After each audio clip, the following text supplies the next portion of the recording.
দর্শক সময় টেলিভিশনে আজকে বিশেষ আয়োজনে আপনাদের সবাইকে স্বাগত জানাচ্ছি। আমি তানভীর হাসান। দুয়ারে করা নাড়ছে জাতীয় সংসদ নির্বাচন। নির্বাচনকে কেন্দ্র করে কিন্তু ইতিমধ্যে মাঠে নেমে গেছেন প্রার্থীরা। আজকে আমার সঙ্গে তেমনই একজন প্রার্থী আছেন, তিনি হচ্ছেন ঢাকা ৮ আসন থেকে এবার নির্বাচনে দাঁড়াচ্ছেন স্বতন্ত্র প্রার্থী হিসেবে ওসমান হাদি। আজকে তার সঙ্গে আড্ডা দেব, কথা বলবো, নির্বাচনের মাঠ কেমন দেখছেন, কেমন উপভোগ করছেন সবকিছু জানবো। সঙ্গেই থাকুন, ভালো লাগবে। হাদি ভাই, আসসালামু আলাইকুম, কেমন আছেন? আসসালাম, আলহামদুলিল্লাহ খুব ভালো আছি। কেমন আছেন? আমিও ভালো আছি। নির্বাচনের মাঠে নেমে গেছেন আপনি ইতিমধ্যে, একটু জানতে চাই কেমন যাচ্ছে, ব্যস্ততা কেমন চলছে সবকিছু? ব্যস্ততা তো ভীষণ, দেখতেই পাচ্ছেন। বিশেষ করে আমাদের ইচ্ছা ছিল কি যে আমরা একটা রোল মডেল তৈরি করতে চাই বাংলাদেশের পলিটিক্সে। মানে এত একটা ঐতিহাসিক জুলাই হলো, এটাকে কেন্দ্র করে মানে কিছু একটা নতুন করে শুরু করা, যেটা আগে হয় নাই, যেটাকে মানুষ পছন্দ করবে।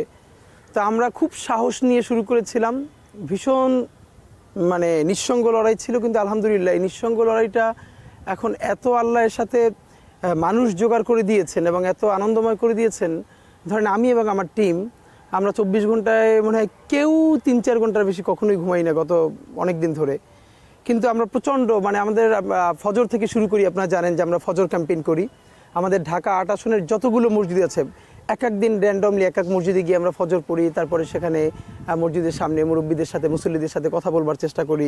সেইখান থেকে শুরু করে রাত 10টা পর্যন্ত আমরা 5 ওয়াক্ত মসজিদ, 5টা মসজিদে 5 ওয়াক্ত নামাজ পড়বার চেষ্টা করি। বাকি টাইম বিভিন্ন স্কুলের সামনে, কলেজের সামনে, দোকানে, রাস্তায় আমরা হাঁটি, বাড়ির সামনে সামনে যাই, সিকিউরিটি গার্ড আঙ্কেলদের সাথে কথা বলি। মানে সব ঘরানার মানুষদেরকে আমরা কানেক্ট করবার চেষ্টা করি। আমাদের একটা ইচ্ছা যে আমাদের এখানে যত ভোটার, মানে এর ম্যাক্সিমাম এমন যেন কেউ না হয় সে যেন বলতে না পারে যে এই ছেলেটাকে আমি একবার ফিজিক্যালি দেখি নাই, মানে শুধু ওকে টিভিতেই দেখি, স্ক্রিনেই দেখি। যেমন এখন সব থেকে দুটো কথা বেশি শুনি, যেমন আজকেও ফজরে যেটা ক্যাম্পেইন করলাম, অনেকে দেখে বলে সবসময় শুধু টিভিতে দেখি, আজকে সামনাসামনি দেখলাম। তো এই কথাটা যেন ইলেকশনের আগে আর বেশি না থাকে। মানে আমাদের খুব একটা ইচ্ছা যে আমরা যত কষ্ট হোক আমরা শুধু হাঁটবো, আমরা মাইলকে মাইল হাঁটবো।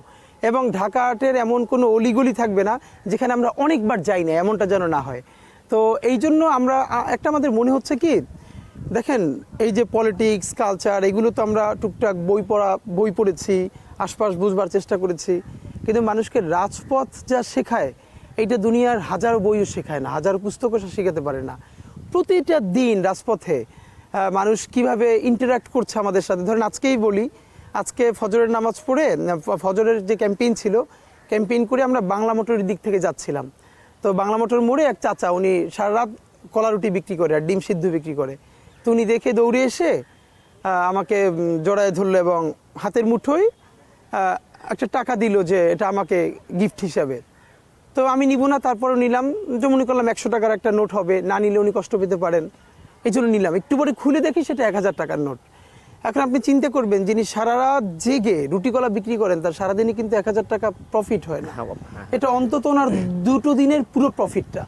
তা আমি দৌড়ে আবার ওনার কাছে গেছি যে আমি এটা কোনোভাবে নিতে পারবো না, আপনার পকেট থেকে আমি নেই, আপনার পছন্দ, আমার পছন্দ মতো আমাকে নিতে দিতে হবে, নইলে আমি নিব না। কিন্তু সে কোনোভাবে রাজি হলো না এবং মানে দেখলাম যে তখন উনি অনেক কষ্ট পাবেন। এইটা আজকের শুধু একটা ঘটনা বললাম। এরকম ঘটনা মানে আমাদের জন্য হচ্ছে কি, ধরেন আমরা সোশ্যাল মিডিয়ায় নিজেরা এগুলো পাবলিশ করি না দুটো কারণে। একটা হলো যার সাথে এটা ঘটছে সে তো কোনো কিছু প্রাপ্তির আশা এটা করছে না বা আমাকে দিচ্ছে না, শুধুই ভালোবেসে। হ্যাঁ, এইটা আমরা টের পাই। সুতরাং এইটার যেন একটা কৃত্রিমতা তৈরি না হয়, এটা প্রচুর প্রচারের মধ্য দিয়ে, নাম্বার 1। নাম্বার 2 হলো তার তো একটা প্রাইভেসিও আছে, আমরা তো সেটা নষ্ট করতে পারি না। আপনি দেখবেন কিছুদিন আগে আমরা সেদিন শাহজাহানপুরে ভোটার যোগ করি, এক আপা এসেছেন আমাদের টিমের কাছে খোঁজ নিয়ে, এবং এসে উনি 2 কেজি আঙুর নিয়ে এসেছেন প্রথমে আপনার জন্য, আমাদের টিমের সবার জন্য, যে আপনারা এটা সবাই খাবেন, আর 10,000 টাকা হাতে গুনে দিয়ে গেছেন। তো উনি বলেছিলেন যে প্লিজ কেউ ভিডিও করেন না। তো এরপরও মিডিয়ার কোনো ভাই দূর থেকে ভিডিওটা করেছে, এরপর এটা প্রচুর ছড়িয়েছে, আমরা এটা এখনো শেয়ার দেই নাই। পরশু এক আপা আমাদের টিমের সাথে যোগাযোগ করে মালিবাগের দিকে দেখলাম উনি অনেকগুলো খেজুর নিয়ে এসছেন, এবং উনি এসে বলেছেন যে আপনারা দেখি শুধু মুড়ি বাতাসা খান আর ক্যাম্পেইন করেন, আপনাদের এনার্জি লাগবে, ইলেকশন পর্যন্ত আপনাদের যত খেজুর লাগে আমি আপনাদেরকে খেজুর দেবো, কিন্তু আপনারা মাঠে থাকতে হবে। তো এই ছোট ছোট ঘটনাগুলো না আমাদেরকে এত অনুপ্রাণিত করে, এত এনার্জাইজ করে। তখন ওই যে 24 ঘন্টার মধ্যে 3-4 ঘন্টা ঘুমাই, ধরেন ঢাকায় আমার বাসা, আমি 3-4 দিন পর একবার বাসা যাওয়ার সুযোগ পাই, পুরো টিমের সাথে ঘুমিয়ে থাকি, তখন আমাদেরকে আসলে কষ্ট দেয় না, বরং এই ব্যাপারগুলো আমাদেরকে ভীষণ এনার্জাইজ করে। এবং আমার মনে হয় যে ইনশাল্লাহ আমরা একটা নতুন যে পলিটিক্যাল নির্মাণের দিকে যাচ্ছি। এমপি হওয়াটা খুব ছোট একটা ব্যাপার, এই জন্য ছোট ব্যাপার বলি, আমি নিজে ইলেকশনে লড়ছি। দেখেন বাংলাদেশে তো 300 এমপি হবে। আপনি বলেন না গত 50 বছরে অনেক এমপি আছে না, 4বার 5বার করে নির্বাচিত হয়েছেন, কিন্তু তার এলাকার বাইরে জাতীয় পর্যায়ে তাকে কয়জন মানুষ চেনে, অথবা তিনি মরে যাবার পরে এই দেশের ও জাতির জন্য তার কি জাতীয় ইম্প্যাক্ট তৈরি হয়েছে। এর মানে 5বার এমপি নির্বাচিত হওয়াটা অনেক কিছু না। এর মানে আমরা যদি আমাদের ইচ্ছাটা, আমরা ইলেকশনটা আমাদের লড়াইয়ের একটা অংশ, আমরা এমন একটা জায়গা তৈরি করতে চাই যাতে বাংলাদেশে এই যে হাজার হাজার কোটি টাকার নির্বাচন, এই যে মানুষকে ভয় দেখিয়ে নির্বাচন, এই জায়গা থেকে সরে যেন ভালোবাসার নির্বাচন, ভালোবাসার একটা দেশ এবং ইনসাফের একটা দেশ তৈরি হয়। তো ওই জায়গাটায় ইনশাল্লাহ আমাদের মনে হচ্ছে যে আমরা একটু একটু আগাচ্ছি এবং এটাই আমাদের সব থেকে ভালো লাগা। হাদি ভাই, এই সব কিছু নিয়েই কথা হবে। প্রথমবারই তো আপনি নির্বাচনের মাঠে নামছেন, অনেকেই বলছে যে নির্বাচন নিয়ে অনেকে শঙ্কা আছে যে নির্বাচন হবে কিনা, আদৌ নির্বাচন নাকি হবে না, এবং আমরা সোশ্যাল মিডিয়ায় প্রচার হতেও দেখি যে নির্বাচন হওয়ার কোনো সম্ভাবনাই নাকি দেখছেন না অনেকে। আপনার কাছে কি মনে হয়, এর কোনো শঙ্কা দেখছেন? আমরা যদি স্বাভাবিকভাবে দেখি যে নির্বাচনটা না হলে সুবিধা কার, নির্বাচনটা না হলে একমাত্র সুবিধা ফ্যাসিস্ট আওয়ামী লীগের। কারণ হচ্ছে তারা চাইবে যে এই নির্বাচনটা পিছিয়ে যাওয়ার মধ্য দিয়ে অন্যান্য দলগুলোর মধ্যে একটা পলিটিক্যাল ক্যাওয়াস তৈরি করা। ক্যাওয়াস হলে পরে এরপরে দেশে একটা অস্থিতিশীল পর্যায়ে তৈরি যদি হয়, এরপর তারা একটা 1-11 তৈরি করা, অথবা এমন একটা সরকার বসানো যেই সরকারটা 6 মাস 1 বছর সময় নিয়ে আওয়ামী লীগকে নিয়ে বা একটা গুড আওয়ামী লীগ তৈরি করে একটা নির্বাচন দিবে। তো এছাড়া ধরেন যারা বাংলাদেশপন্থী দল আছে, এখানে কারো হতে পারে 1 মাস 2 মাস আগে পরের ইস্যু থাকতে পারে, এইটা ইস্যু হতে পারে কারোর জন্য, একটু আগাতে পারে বা আগাতে পারে, এক সপ্তাহ পিছাতে পারে, এগুলো কোনো ইস্যু না। কিন্তু নির্বাচন হবে না বা লাগবে না, আমাদের দেশের এখন স্থিতিশীলতার জন্য নির্বাচন অত্যন্ত জরুরি। এবং আমরা যেটা বুঝি, গভর্নমেন্টের তরফে একটা ভীষণ আন্তরিক চেষ্টা আছে যে তারা খুব সুন্দর একটা নির্বাচন দিতে চায়, এবং আমার ধারণা ইলেকশন ইনশাল্লাহ অন টাইম হয়ে যাবে। এখন কোনো একটা ইমার্জেন্সি কারণে যদি 1 সপ্তাহ 2 সপ্তাহ আগে পড়ে হয় ওটা ভিন্ন আলাপ, কিন্তু আই থিঙ্ক অবশ্যই নির্বাচন হতেই হবে। এটা নির্বাচন না হলে আমাদের জন্য অনেক ক্ষতি হয়ে যাবে। আপনি রিসেন্টলি দেখেছেন কিনা যে সজীব ওয়াজেদ জয় একটা কথা বলেছে যে আওয়ামী লীগ ছাড়া বাংলাদেশে নির্বাচন সম্ভব নয়, হতেও দেওয়া হবে না। আপনার কাছে কি মনে হয় যে আসন্ন নির্বাচনে আওয়ামী লীগ নির্বাচনের জন্য বিশাল একটা বাধা হয়ে থাকবে, হয়তোবা সেটা বিভিন্নভাবেই? দেখেন আওয়ামী লীগের শক্তিটা কোথায়, তারা গত 15 বছরে হাজার হাজার কোটি টাকা, মানে এইটা এমন অঙ্কে বলবার সুযোগ নেই যেটা আমরা কানেক্ট করতে পারি, মানে অত বড় অঙ্ক আমরা কোনো সময় হিসাব করি না। মানে আপনি ভাবেন একটা জেলা সভাপতি ছাত্রলীগের ফরিদপুরের, সেও কয়েকশো কোটি টাকা পাচার করে, একটা ছাত্রলীগের জেলা সভাপতি। সো হোয়াট অ্যাবাউট বড় লিডাররা? হ্যাঁ, তো সেই টাকাগুলো তাদের কাছে আছে। বাংলাদেশের মতো জায়গায় দেখেন এখানে না 5,000 টাকায় কন্ট্রাক্ট ক্লিক করানো সম্ভব, যে কোনো মাদকাসক্ত কাউরি দিয়ে আপনি রিক্সায় চলে যাচ্ছে, এই যে আমি সারাদিন ঘুরি, আমাকে একটা পোস্ট মেরে চলে যাবে। মানে এখানে এই যে আওয়ামী লীগ মিছিলে লোক নামা, এগুলো কি কেউ আওয়ামী লীগ? 1-2 জন থাকে, সব মানুষকে 5,000 10,000 টাকা দিয়ে তারপরে 2 মিনিটের জন্য মিছিলে নামায়, কিন্তু তারপরে যে ধরা খায় তারা তো থানায় নিয়ে যায়। এর মানে আমাদের এখানে, এটা আমি আপনাকে ফাঁকে বলে রাখি, আমাদেরকে বলে যে আমাদের রাজনীতি, আমাদের সমাজ কবে পরিবর্তন হবে। আপনি যত ভালো কথা বলেন, যত টিভি প্রোগ্রাম করেন, 1 পয়সারও লাভ হবে না যতদিন না পর্যন্ত আমাদের আর্থিক সংগতি তৈরি হবে, যতদিন না পর্যন্ত চরম দারিদ্র্য মানুষের মধ্য থেকে দূর হবে, ততদিন পর্যন্ত আপনি এখানে খুব ভালো একটা রাষ্ট্র পাবেন না। কারণ চরম দারিদ্র্য মানুষকে দুর্নীতিগ্রস্ত এবং অপরাধ প্রবণ হতে উদ্বুদ্ধ করে, যেজন্য আল্লাহর রাসূল সাল্লাল্লাহু আলাইহি সাল্লাম পর্যন্ত নিজে চরম দারিদ্র্য থেকে আল্লাহর কাছে পানা চেয়েছেন। আলী রাদিয়াল্লাহু তাআলা বলেছেন, চরম দারিদ্র্য যদি কোনো ব্যক্তি হতো আমি তাকে হত্যা করতাম। তা আমাদের দেশে এখনও চরম দারিদ্র্য সীমার নিচে অনেক মানুষ আছে। আমরা যদি মানুষের ন্যূনতম একটা ভালো আর্থিক জীবন সবার জন্য তৈরি করতে পারি, ধনী গরিবের বৈষম্যটা একটু দূর করতে পারি, তাহলে আশা করি এই যে নির্বাচনে ভোট কেনার ব্যাপার, দেখেন কোনো শিক্ষকের কাছে কিন্তু কেউ গিয়ে ভোট কেনে না, কারণ সে জানে সে তার ভোটটা, মানে ন্যূনতম যার একটা ডিগনিটির লাইফ আছে, সে কি 5,000 টাকায় ভোটটা বেচবে না। কিন্তু যেই লোকটার নুনান্তে পান্তা ফুরায় সে কিন্তু বেচবে। এই জন্য আমাদের কি করতে হবে, যতদিন না পর্যন্ত আমরা মানুষের একটা অর্থনৈতিক মুক্তির ব্যবস্থা করতে পারবো, ততদিন সমাজ বলেন, রাষ্ট্রবিজ্ঞান বলেন, যত পড়ান, মুক্তি ঘটবে না। এই জন্য আমার যেটা বলা, যে আমরা একটা ওই লড়াইটাই যদি পৌঁছাতে পারি, আশা করি তাহলে আমরা একটা ভালো জায়গায় পৌঁছাতে পারব। তাহলে হাদি ভাই, আপনার এই কথা থেকে কি একটা বিষয়কে আমরা ক্লিয়ার হতে পারি কি, যেটা হচ্ছে বাংলাদেশের রাজনৈতিক অস্থিরতা সবসময় তো বিরাজ করে, এর পেছনে আসলে এই যে দারিদ্রতাই দায়ী, কারণ টাকা দিয়ে মানুষ কেনা যায়, বিরাট ব্যাপার। সেটা রাজনীতি করার জন্য হোক কিংবা হাঙ্গামা দাঙ্গা হাঙ্গামা যাই করার জন্য। আমি আপনাকে বলি, এই যে এখন সব রাজনৈতিক মিছিলগুলো হবে না সামনে, এরপরে প্রচুর মারামারি হবে না, আল্লাহ না করুক খুনোখুনিও তো হবে। আপনি আমাকে ইলেকশনের দিন পর্যন্ত ভাই আজকে লিখে রাখেন, তারপর একটা রিপোর্ট দিয়েন যে যত জায়গায় যত মানুষ মারা যাবে বা ব্যাডলি ইনজিউর্ড হবে, ওই এলাকার এমপি প্রার্থীর ছেলে আছে কিনা বা মেয়ে আছে কিনা। তারা থাকবে। সে মারামারি করার জন্য কিন্তু তার ছেলেটাকে মেয়েটাকে নিচ্ছে না, সে ইউএস, কানাডা, অস্ট্রেলিয়ায় পড়াশোনা করে। তা মারামারির জন্য কাকে নিচ্ছে? ওই যে বস্তি থেকে 100 জন, বাহির থেকে 50 জন, যে লোকটার টাকার দরকার আছে। ইভেন যার একটা ডিসেন্ট ব্যবসা আছে, দোকান আছে, সেও তো দোকান বন্ধ করে ওখানে যায় না। এর মানে এই যে বিরাট সংখ্যক মানুষ বেকার, বেকারত্ব থেকে সে অ্যাডিক্টেড হয়ে যাচ্ছে, মাদকাসক্ত হয়ে যাচ্ছে। তাকে 1000 টাকা দিলে তো তার বিরাট ব্যাপার, আপনি তাকে দিয়ে মিছিল করাচ্ছেন, মিটিং করাচ্ছেন, মানুষকে মারামারি করাচ্ছেন। তো আমি যদি প্রত্যেকটা মানুষের একটা কর্মক্ষেত্র তৈরি করতে পারি, ন্যূনতম একটা ডিসেন্ট লাইফ ব্যবস্থা করে দিতে পারি, কোনো রাজনৈতিক নেতা মিছিল দেওয়ার জন্য একজনও আর খুঁজে পাবেন না, তখন নিজের ছেলে মেয়ে নিয়েই নামতে হবে। ঢাকা 8 আসনের দিকে চলে আসি। গ্রুপ অফ ডেথ, আপনার বিপরীতে আছে বিএনপি থেকে মির্জা আব্বাস, জামাতে প্রার্থী আছে, শোনা যাচ্ছে যে সাদেক কায়েমও হয়তো বা প্রার্থী হতে পারে।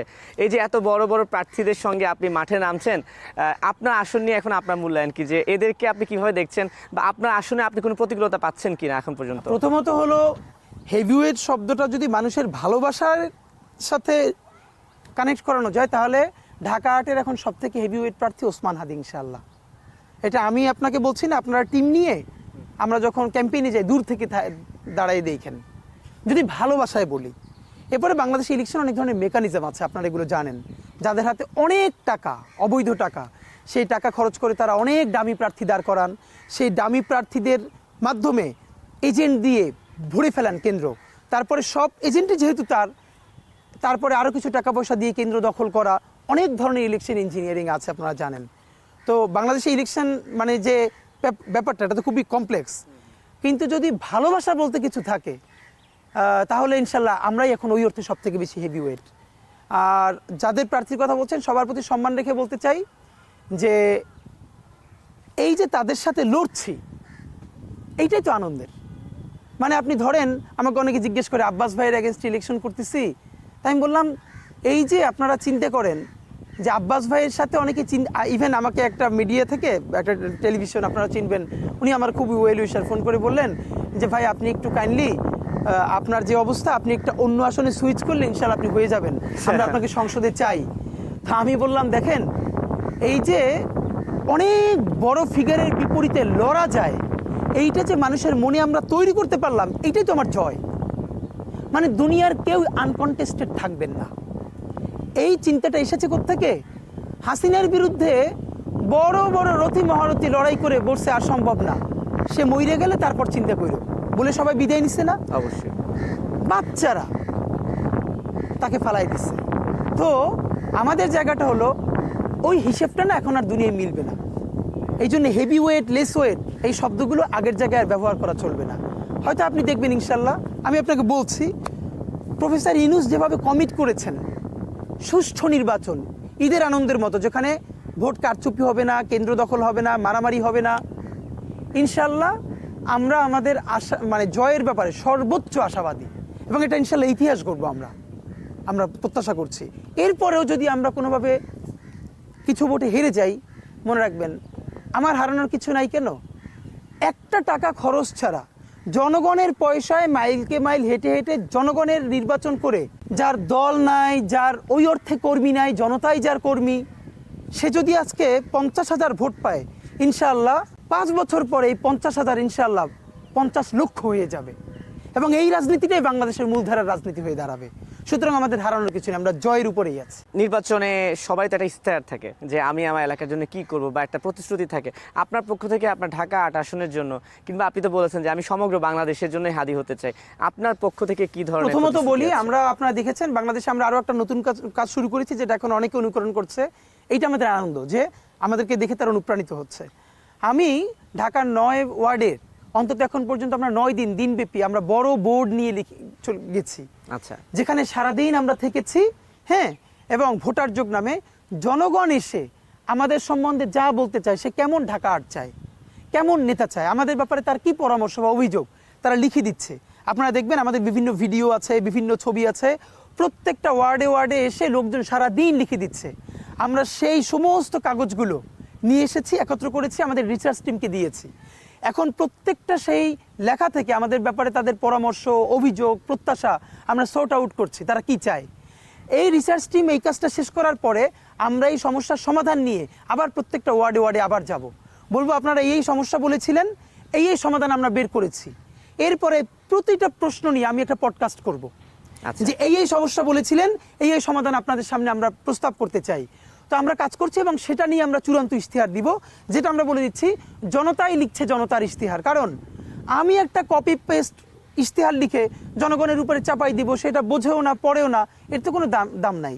বরং জনগণ যা লিখছে সেইগুলোকে নিয়ে ইশতেহার করবো, তাহলে জনগণ পড়ে বুঝবো এই কথাটা তো আমি লিখেছিলাম, হাদি তো আমার সমস্যার কথা বলছে। তো এটা আমরা করছি, এর চূড়ান্ত ইশতেহার আমরা তখন জানাবো। আপাতত রাফলি কয়েকটা জিনিস নিয়ে কাজ করবার ইচ্ছা আছে, আমি আপনাকে বলে রাখতে পারি।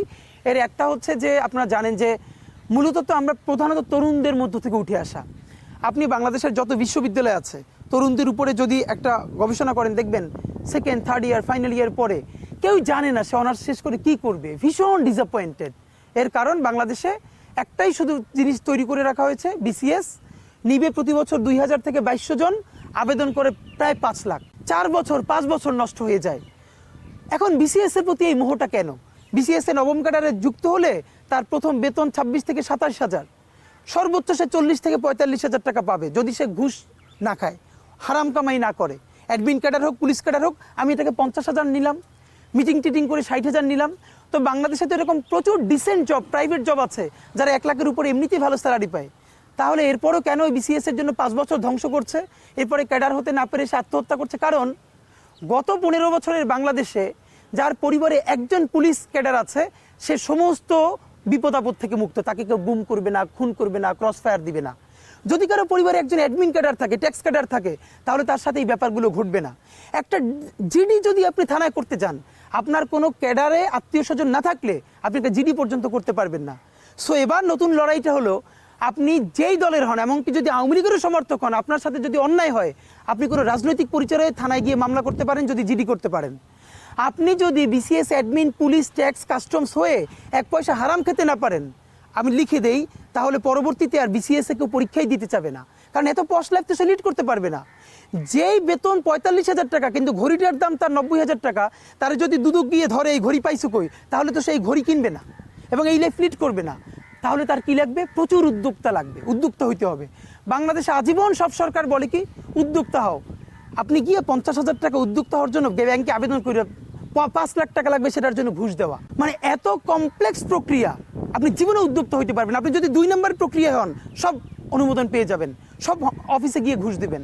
আর যদি চান যে না আমি একটু সুষ্ঠুভাবে করব, আপনি পারবেন না।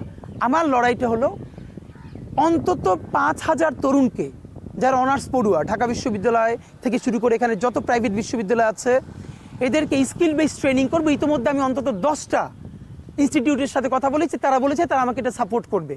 যেমন ল্যাঙ্গুয়েজ ট্রেনিং, অফকোর্স এর মধ্যে থাকবে ইংলিশ, আরবি, ফরাসি, জাতিসংঘের 3টে ভাষা, অ্যান্ড চাইনিজ, যে যেটা পছন্দ করে। চায়না একটা বড় মার্কেট আমাদের হতে পারে, পুরো ইউরোপে একটা বড় মার্কেট হতে পারে স্প্যানিশ, ফরাসি জানলে।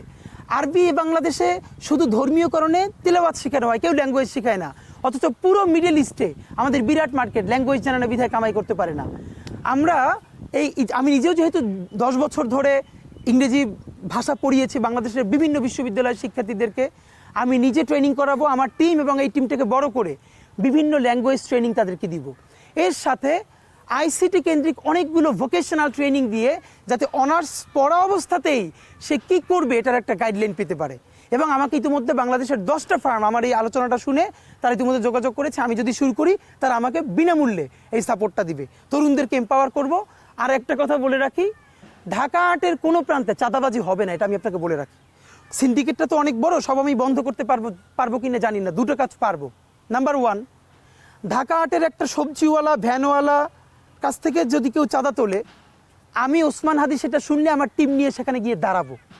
তার কাছ থেকে চাঁদা তুললে আমার গায়ে হাত দিয়ে তুলে তারপরে দিতে হবে। আর যদি অনেক রাঘব বোয়াল হয়, যিনি নিজে যান না, তার লোক পাঠান, তাহলে তার নামটা তো জানবো। সংসদে না 10 বার এমপি হওয়ার কোনো দরকার নাই, জীবনে ইম্প্যাক্টফুল কাজ 1 বার 2 বার করতে পারলেই হয়।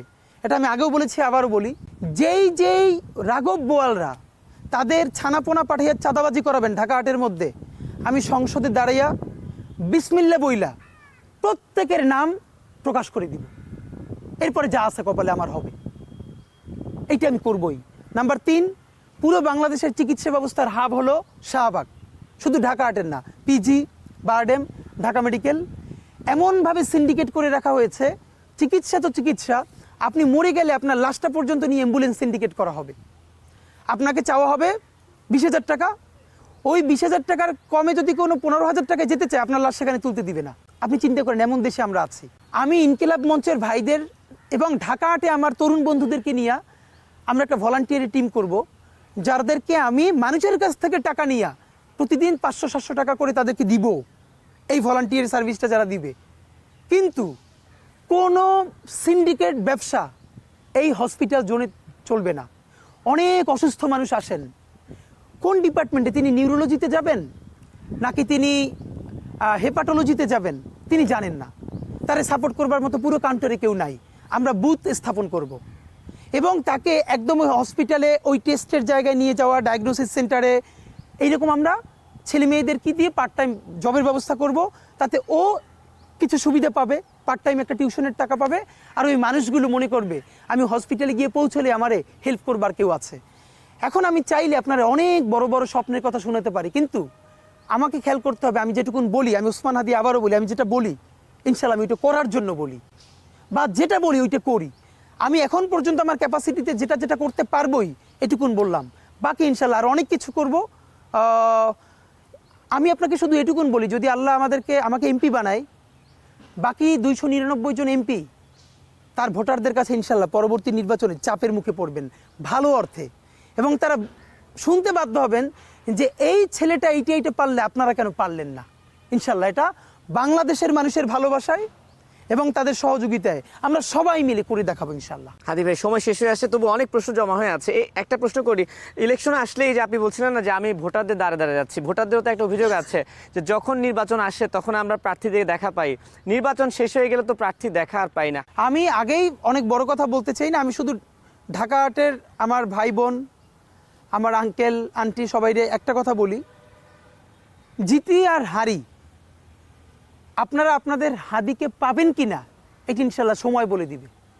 আচ্ছা, সময় দেন, ঠিক আছে। ইনশাল্লাহ। সাইবার বুলিং নিয়ে একটু প্রশ্ন করতে চাই। আমি আপনার কমেন্টস চেক করি সব সময়, আপনিও কিছু কিছু কমেন্টসে রিপ্লাই করেন। সাইবার বুলিং এর ব্যাপারটা নিয়ে আপনার কিছু বলা আছে কিনা? আপনাকে তো মনে প্রচুর বুলিং এর শিকার হতে হয়। মানে দেখেন, আমাকে বুলি করা হলে আমি তো আমার সামান্য গায়ে লাগে না, মানে এটা তো বাংলাদেশে এখন গাছ হয়ে গেছে, কিন্তু খারাপ লাগে কি ধরেন, আমার মা, আমার স্ত্রী, আমার পরিবারের এমন কোনো নারী নাই যাকে নিয়ে এই দুনিয়ার এমন কোনো নোংরা শব্দ নাই যাদেরকে নিয়ে আমাকে ইনবক্সে মেসেজ করা হয় না, এবং স্বাভাবিকভাবে তো তখন আপনার খারাপ লাগবে, তাই না? তো মাঝে মধ্যে হতাশ হই, কিন্তু এখন হতাশও হই না, বরং আমি সাইকিটা বুঝতে পারি যে আমার একটা কথা অপছন্দ হওয়ার কারণে আপনি আমাকে গালি দিতে পারেন অফকোর্স, কিন্তু আমাকে গালি না দিয়া যখন আপনি আমার মা, বোন, আমার স্ত্রীকে গালি দিচ্ছেন, এর মানে হলো আমাদের একটা তুমুল লড়াই করতে হবে সামাজিক মনস্তত্ত্ব পরিবর্তনের। আমি এইটা বুঝবার চেষ্টা করি যে এই যে সে গালিটা দিতে পারছে, সে মোটিভেটেড হচ্ছে। অপরাধ করলেন আপনি, কিন্তু গালি দিচ্ছে আপনার মাকে, এইটা তো একদিনে তৈরি হয় নাই, একদিনে ভাঙবেও না। তখন আমি গভীরভাবে বুঝবার চেষ্টা করি যে আসলে কি করলে পরে আগামী 20-30 বছর পরে আমি অপরাধ করলে যেন আমাকেই গালি দেয়, আমার পরিবারের মা বোন গালি না শোনে, সেই জায়গাটা আমরা পৌঁছতে পারবো কবে। তো আমি বরং এগুলোকে এখন এভাবে বুঝবার চেষ্টা করি যে কি কাজটা করলে পরে, কোন লড়াইটা করলে পরে আমরা ওই বাংলাদেশটা করতে পারবো। আমাদেরকে একটা লড়াই করতে হবে। আমি পার্সোনালি কষ্ট পাই না, কিন্তু দেখেন আমাদের জুমা, আমাদের মেয়েরা যারা আমাদের সাথে অ্যাক্টিভিজম করে, দেখেন বুলি করা তো ভিন্ন কথা, তাদেরকে নিয়ে ফেক ভিডিও পর্যন্ত বানানো হয়। জুমার মা সেদিনকে ডাকসুর যে মুক্তিযোদ্ধা বিষয়ক সম্পাদক ফোন করে কান্না করতেছে যে সে তো একটা কমিউনিটিতে থাকে, তার ছোট বোনেরা স্কুলে যায়, তারা দেখাচ্ছে তার পর্ন ভিডিও, সেই কমিউনিটিতে কীভাবে থাকে, অথচ পুরোটা ফেক এআই ভিডিও হয়, এআই দিয়ে তৈরি করা।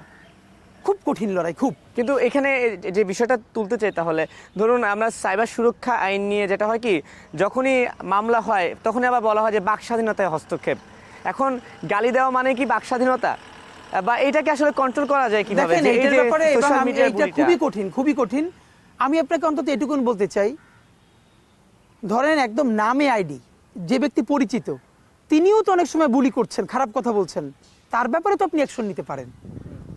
আর যদি আপনি আমাদের ওই সাইবার সিকিউরিটিটা যদি তৈরি না হয়, এটার ভয়াবহ বিপর্যয় তৈরি হবে নির্বাচনের সময়। দেখবেন এআই দিয়ে এত বাজে বাজে পলিটিক্যাল কাওয়াজ তৈরি করা হবে, আল্লাহ না করুক এইসব ফেক ভিডিও যে ফেক, তাও তো গ্রামের লোকজন বুঝবে না, তারা একে অপরকে হয়তো খুন করা পর্যন্ত পর্যায়ে চলে যেতে পারে। সুতরাং বাংলাদেশের সামনের আমি যেটা মনে করি, সাইবার সিকিউরিটি সব থেকে বড় গুরুত্বের জায়গা দিয়ে দেখা দরকার, যাতে করে র্যাপিড রেসপন্স নেওয়া যায়। এইরকম কোনো পেজ তৈরি করলে সাথে সাথে ব্লক করলে তাদেরকে যেন আইনের আওতায় আনা যায়, এটাই এখন আমাদের সব থেকে বড় ভাবনার বিষয়। আর একটু আগে দেখছিলাম প্রায় একা একে আপনি শুটিংয়ে আসছিলেন, আপনার সঙ্গে দেখা হচ্ছিল প্রচারণা শেষ করে। এই যে একা একা চলাফেরা করছেন, জীবন নিয়ে শঙ্কায় ভোগেন না কখনো, যে মনে হয় না যে জীবন নিয়ে তো আমার শঙ্কা আছে? ধরেন এখন আমি জীবন নিয়ে শঙ্কা যদি করি, প্রথমত হলো আমি তো আমার কাজে সারাদিনই একা ঘুরতে হয়, কখন আমার সাথে 10টা ছোটো ভাই থাকে, কখন আমি সারাক্ষণই একা থাকি। দুইটা ব্যাপার দেখেন, আমি যখন রিক্সায় যাই তখন একজন মাছওয়ালা আমার হাদি ভাই বলে যখন ডাক দেয়, গতকালকে আসছিলাম, আমি আপনার মাধ্যমে বলে রাখি, যদি এই ভিডিওটা শুনে, রিক্সাটা অনেক জোরে আসছিল, একটা দোকানের সামনে থেকে বাচ্চাটা ওর কণ্ঠ শুনে বুঝতে পারছি 8 বা 9 হবে। আমি থামাইতে পারি নাই, ও দোকানের মধ্যে কিছু খাচ্ছিল, জোরে হাদি ভাইয়া বলে জোরে একটা চিৎকার করছে। আমার কালকে রাত থেকে খুব খারাপ লাগতেছে যে আমি থামাইয়া ওকে রেসপন্স করতে পারলাম না। আমার ডাকটা শুনে মনে হয়েছে যে ওর এত আপন কাউরেও এরকম করে ডাকছে, এটা তো আপনি পয়সা দিয়ে পাবেন না।